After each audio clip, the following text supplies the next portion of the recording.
The market doesn't care about your opinions.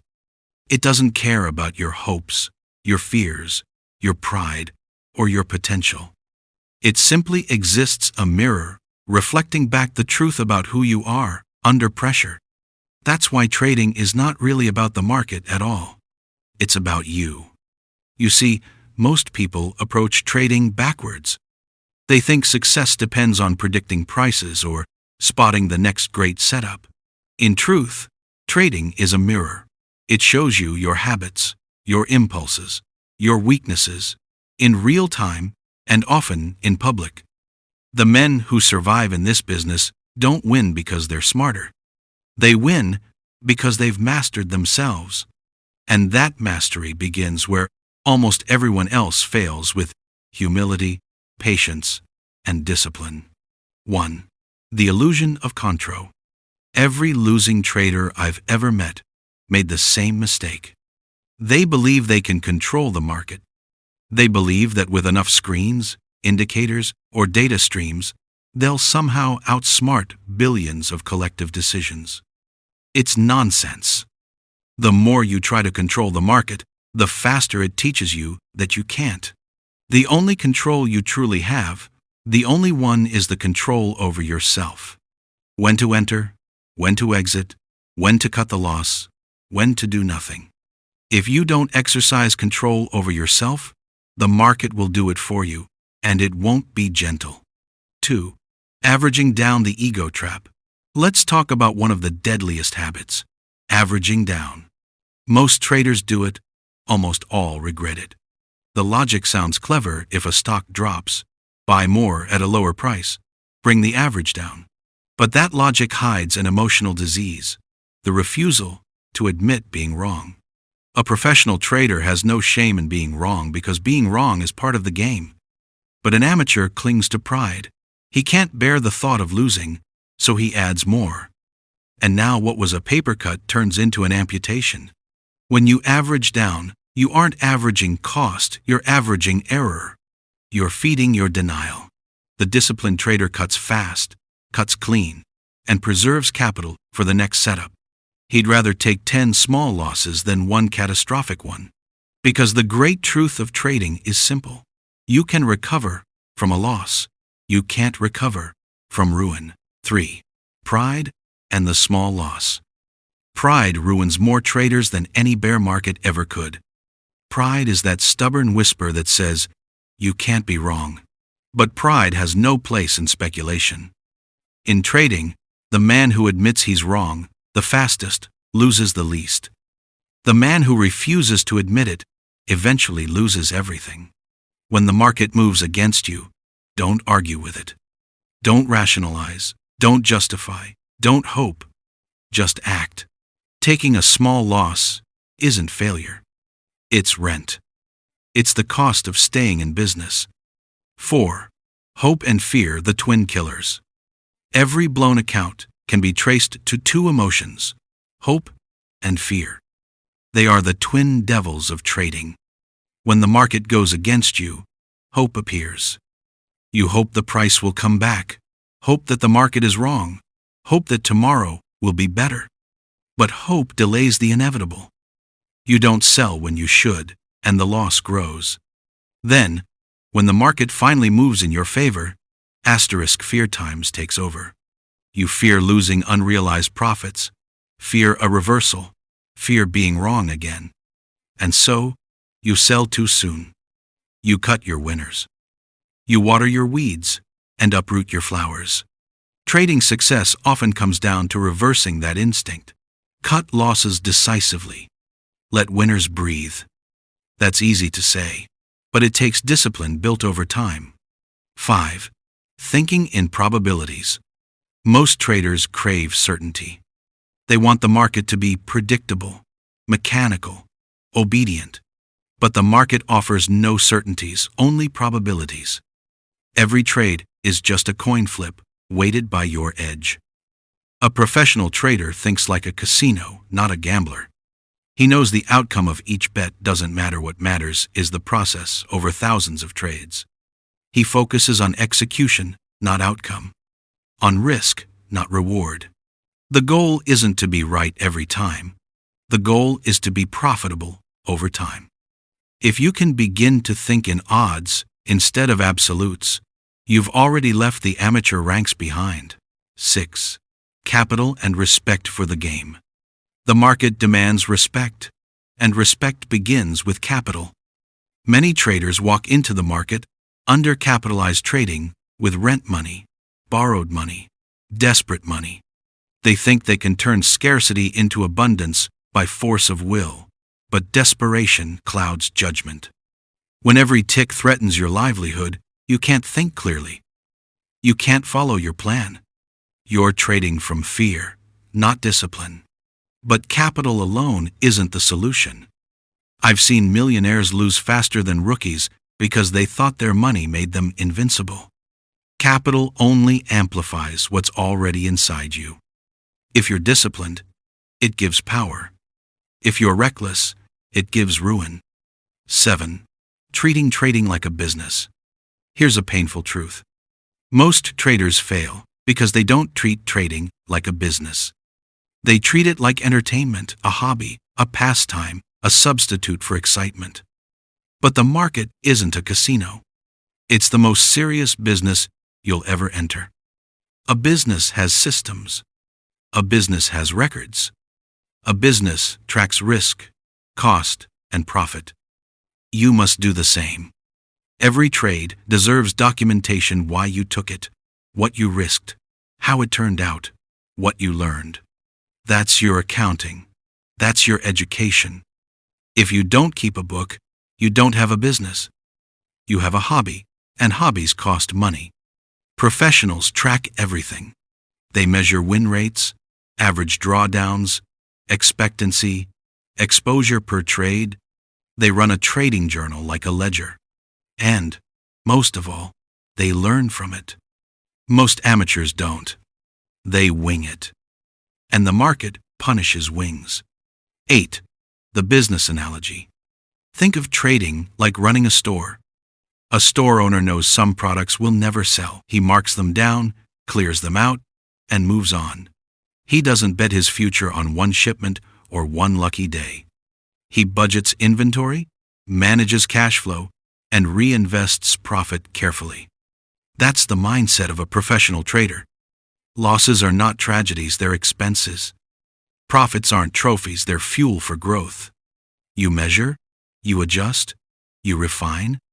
You don't gamble. You operate. 9.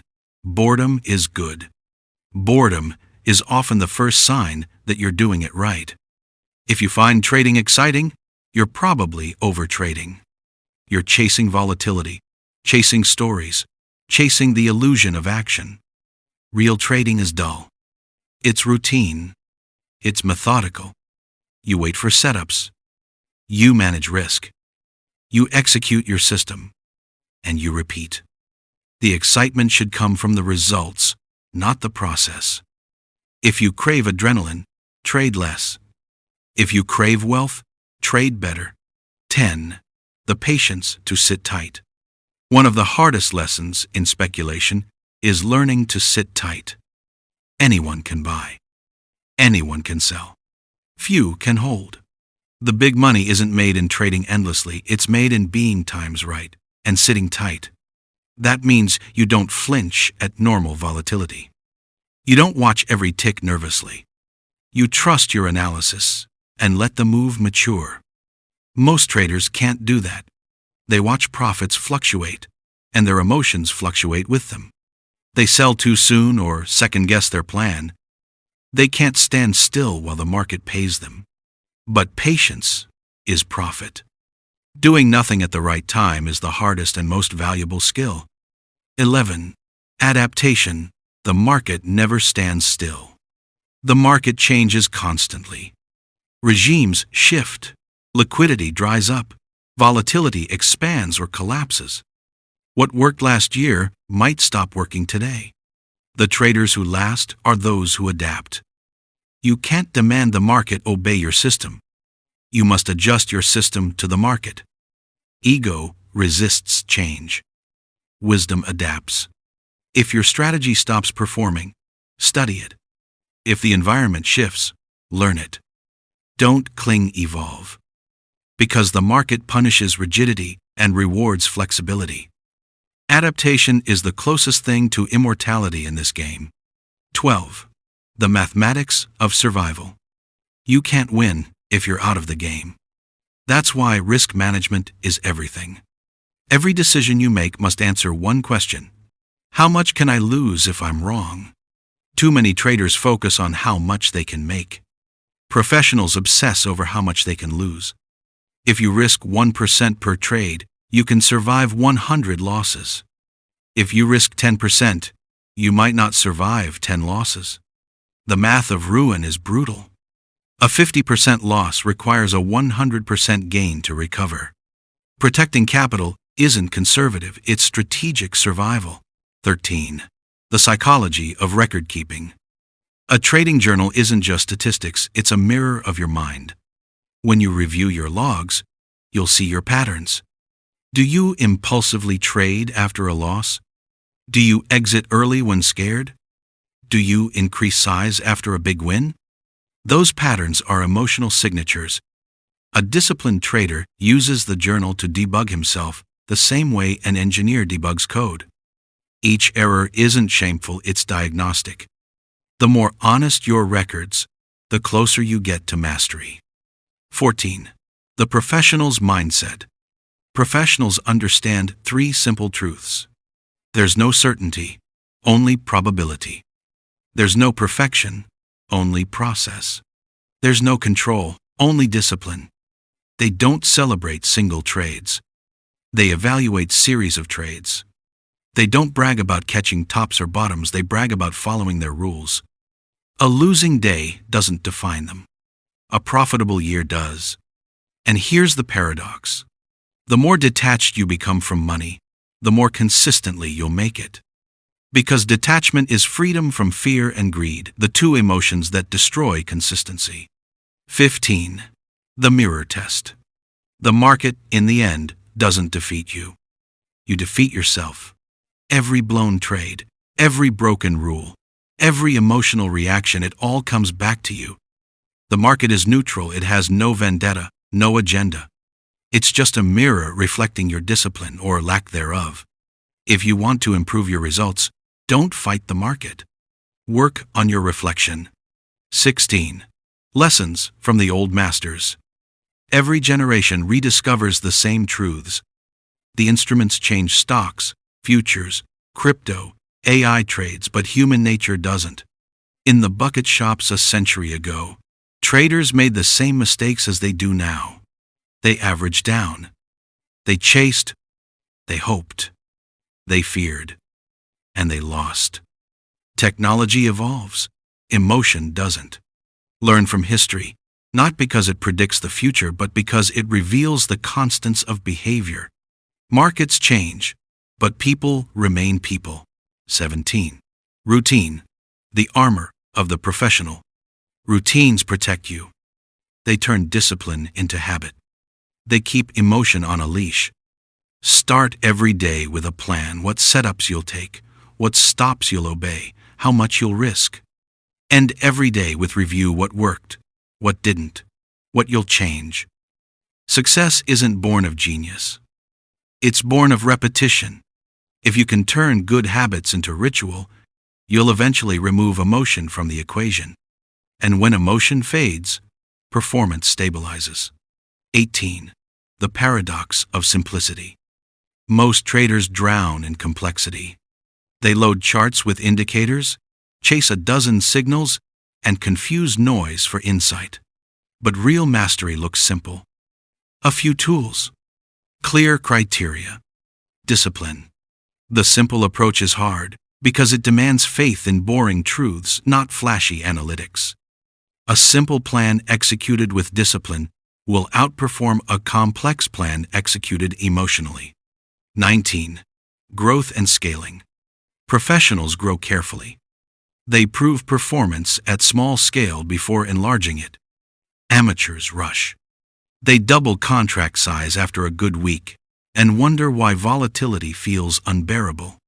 Growth should come from consistency, not excitement. Scale responsibly only after the process works flawlessly at small risk. It's the same with business. You don't open 10 stores until the first one runs profitably without you watching every minute. 20. The emotional cycle of a trade.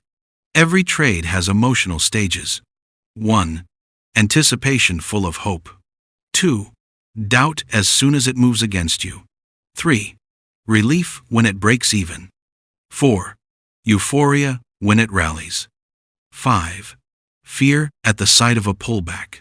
The untrained trader lives through each step. The trained trader observes them but doesn't act on them. The difference between the two is self-awareness. 21. Rules built from pain. Every great trader's rulebook is written in scars. I never average down. I always use a stop. I risk no more than 1% per trade. Each line began as a mistake that cost real money, real pain, real time. You can learn those lessons cheaply by reading them or expensively by living them. Either way, they must be learned. 22. Detachment from outcome. The best traders care deeply about process and almost not at all about results. That sounds strange, but it's key to consistency. You can execute your plan perfectly and still lose money because probability doesn't guarantee any single result. Likewise, you can break every rule and still make a profit pure luck. If you focus on the result, you'll confuse luck with skill. But if you focus on process, skill compounds, and with time, the results follow inevitably. 23. The long game. Traders fail because they think in days. Professionals think in decades. The goal isn't to make a fortune this month, it's to survive long enough to make fortunes across a lifetime. Compounding requires longevity, and longevity requires capital, and capital requires discipline. That's the chain of trading survival. Break any one link and you're out. 24. The mental discipline loop. The key feedback loop is simple. Plan, execute, record, review, refine, repeat. It's not glamorous, but it's how you evolve. When you treat trading as craft, not combat, you stop seeing it as winning or losing. You see it as testing and iterating. Each loss becomes research. Each win becomes validation. That mindset converts volatility from threat to teacher. 25. Mastery. The still mind amid chaos. At the highest level, trading is not about predicting markets. It's about maintaining inner stillness while chaos unfolds around you. When everyone else is panicking, you follow your signal.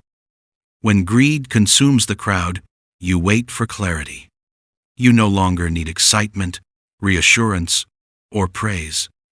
Your faith rests in process. That's mastery, calm execution in turbulent conditions. And mastery is the only edge that never decays. If you remember nothing else, remember this. The market has no secrets, only lessons. It will test your patience, your pride, your discipline, your courage.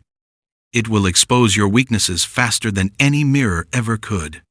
But if you learn from those tests, if you adapt, record, refine, and respect the craft, you'll move from gambler to professional, from hopeful to consistent, from emotional to strategic.